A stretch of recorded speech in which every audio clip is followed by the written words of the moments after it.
Well, welcome back to St Mary's Hospital. I'm here in a simulated operating theatre where doctors are rehearsing some very complicated vascular surgery. Tonight we revealed exclusive figures showing you have a far higher chance of dying if you're treated in a hospital in England than those in many other industrialised countries. Here at St Mary's, the death rates are much lower than average. To find out why, let's speak to Professor Nick Cheshire, who's a vascular surgeon and is also the medical director here. Well, tell us first, what exactly is going on behind us here? So this is a simulated coronary stent procedure, right, where the team of surgeons and nurses can practice both their skills and team working. I don't know whether I'm drawing too many conclusions, but is this part of the reason why your mortality rates are lower than many other places in the country? Well, our mortality rate suggests that we save possibly as many as 3 in 10 deaths compared to the average hospital in the UK. To get that kind of improvement takes attention to detail over perhaps hundreds of facts. Eventually, though, it results in how our people work, how skilled they are, and how they work together as a team. And when we can use an environment like this to teach team working, to observe skills, then that's a very important end point in getting there. I think we couldn't say that this is the reason, but it's one of them. One of many. A lot of people have been saying, is it valid to make comparisons with the US? Do you think that is a valid comparison to draw? I think that there are always difficulties when you're comparing even between units, but you know, these days we want as much information telling us about our strengths and our weaknesses as we can possibly get. So any indicator like this, I think, is valuable. The United States is a different system, but any information that we can compare, we will take and use. Obviously, America's a different system, also spends a lot more.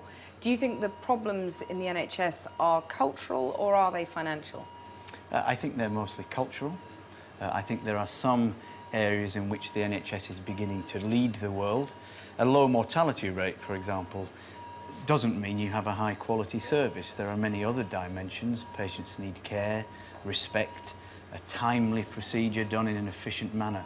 And the NHS is beginning to lead even the US on some of these other dimensions of quality. Professor Nick Cheshire, thank you very much for joining us. Well, the other health issue that's always simmering away in the background is the pressure on hospital accident and emergency departments. There have been warnings of a looming crisis this winter. And yesterday, the Health Secretary, Jeremy Hunt, promised to beef up the availability of consultants in the units. Well, we've spent some time in the A&E department here to see the kind of pressure staff are under.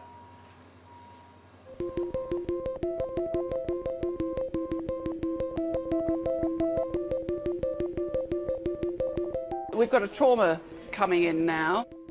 Dr. Ruth Brown is in charge of emergency medicine at the hospital.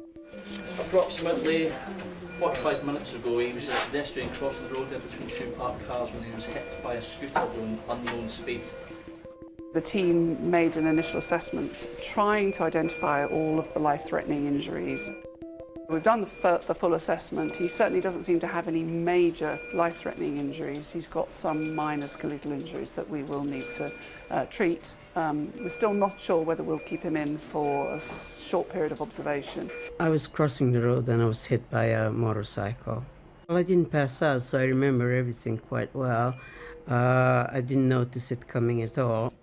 Visits to A&E departments in England have risen by 50% in the last decade, and the pressures are only going to increase with winter on its way.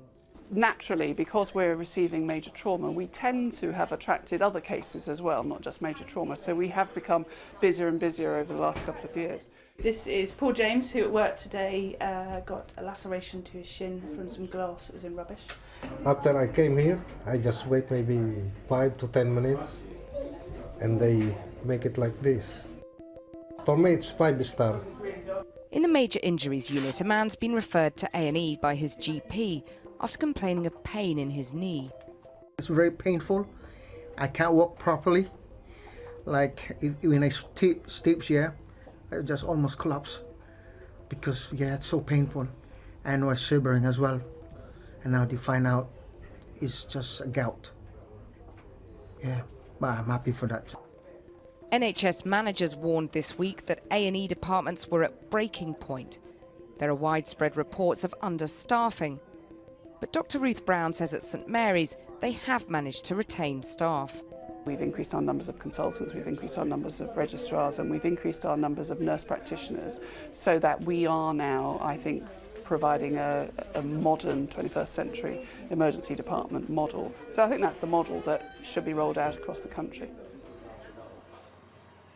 Well, the vascular operation is still going on behind me in this simulated operating theatre. But with me to comment on more political matters is the Conservative MP Charlotte Leslie, who's a member of the Health Select Committee.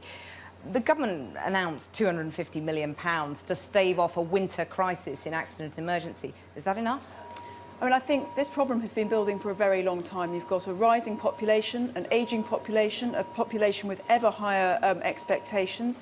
As care becomes more diverse in getting to A&E, there are more pathways, so people are going to A&E when they might necessarily not need to.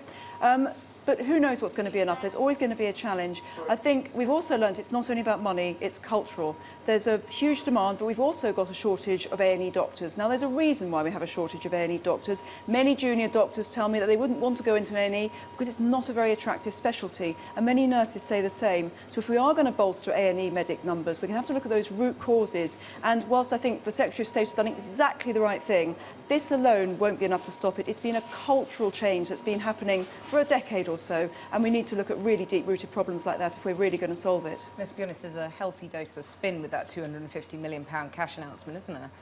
I mean, I think we're protecting NHS spending. Everyone's heard that before. We know that spending isn't enough. And let's be honest about it, no amount of money is ever going to be enough when it comes to people's health.